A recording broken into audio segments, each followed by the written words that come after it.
Welcome to bird media. నేను మీ పవన్ కృష్ణమూర్తి.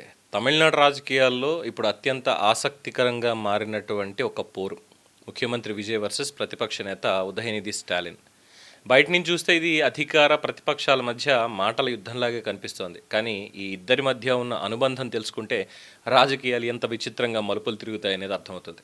ఎందుకంటే ఇవాళ ఒకళ్ళపై ఒకళ్ళు తీవ్ర విమర్శలు చేసుకుంటున్నటువంటి ఈ ఇద్దరు ఒకప్పుడు ఒకే బెంచ్ మీద కూర్చొని చదువుకున్నటువంటి క్లాస్మేట్స్, సినీ పరిశ్రమలో కూడా కలిసి ప్రయాణించినటువంటి మిత్రులు.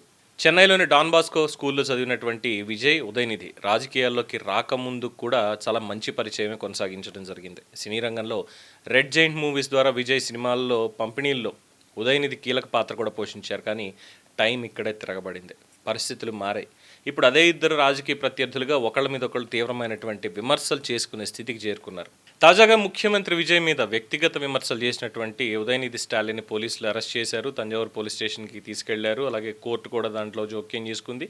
అండ్ తప్పు కూడా గవర్నమెంట్ ఒప్పుకోవడం, స్టేషన్ బెయిల్ ఇచ్చి ఆయన పంపించారు. సో ఈ ఓవరాల్ సిచ్యువేషన్ అంతా కూడా పొలిటికల్ హీట్ పెంచేసింది. సో అధికార పక్షం ఇది చట్ట ప్రకారం తీసుకున్నటువంటి చర్య అని వాళ్ళంటే, డిఎంకే మాత్రం ఇది రాజకీయ కక్ష సాధింపు అని చెప్పి ఆరోపణ. సో ఇది రాష్ట్ర రాజకీయాల్లో ఈ వ్యవహారం అంతా కూడా ప్రస్తుతం హాట్ టాపిక్గా మారింది. అయితే ఈ పరిణామాలని కేవలం ఒక అరెస్ట్గా మాత్రమే రాజకీయ విశ్లేషకులు ఎవరో కూడా చూడటంలా. ఇది దశాబ్దాల క్రితం కరుణానిధి వర్సెస్ జయలలిత వీళ్ల మధ్యలో జరిగినటువంటి రాజకీయ ప్రతీకారాల కాలం మళ్ళీ ఏమైనా సరికొత్త రూపంలో కనిపిస్తోందా అనే చర్చ కూడా సాగుతుంది. అప్పట్లో కేసులు, అరెస్టులు, పరస్పర ఆరోపణలు తమిళనాడు రాజకీయాల్ని ఏ విధంగా శాసించాయనేది అందరికీ సురపరిచితమే.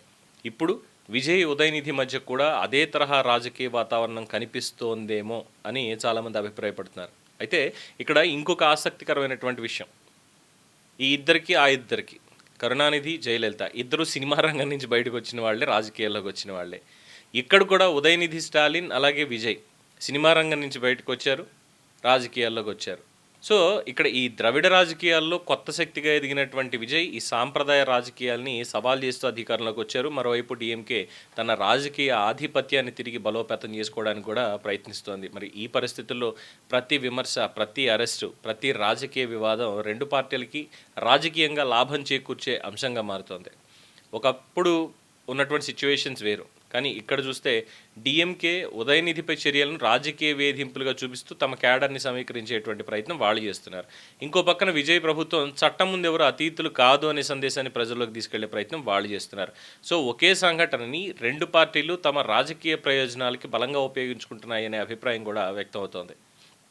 ఒకప్పుడు స్కూల్లో చదివినటువంటి ఇద్దరు స్నేహితులు ఇవాళ తమిళనాడు రాజకీయాల్లో ప్రధాన ప్రత్యర్థులుగా మారడం అనేది యాదృచ్ఛికం కావచ్చు. కానీ ఈ రాజకీయ పోరు మాత్రం ఇక వ్యక్తుల మధ్య మాత్రమే కాదు, తమిళనాడు భవిష్యత్తు రాజకీయాల దిశని నిర్ణయించే పోరుగా మారేటువంటి సూచనలు కూడా కనిపిస్తున్నాయి. మిత్రుల నుంచి శత్రువులుగా మారిన ఈ ఇద్దరు ప్రయాణం రానున్న రోజుల్లో తమిళనాడు రాజకీయాల్ని ఎలాంటి మలుపు తిప్పుతుంది అనేది వేచి చూడాల్సిందే. దీని మీద మీ అభిప్రాయం తెలియచేయండి. చూస్తూనే ఉండండి ది బర్డ్ మీడియా. ఈ వీడియో మీకు నచ్చినట్లయితే లైక్ చేయండి, షేర్ చేయండి, సబ్స్క్రైబ్ చేయండి. మరిన్ని అప్డేట్ల కోసం మా వాట్సాప్ ఛానల్ను ఫాలో చేయండి.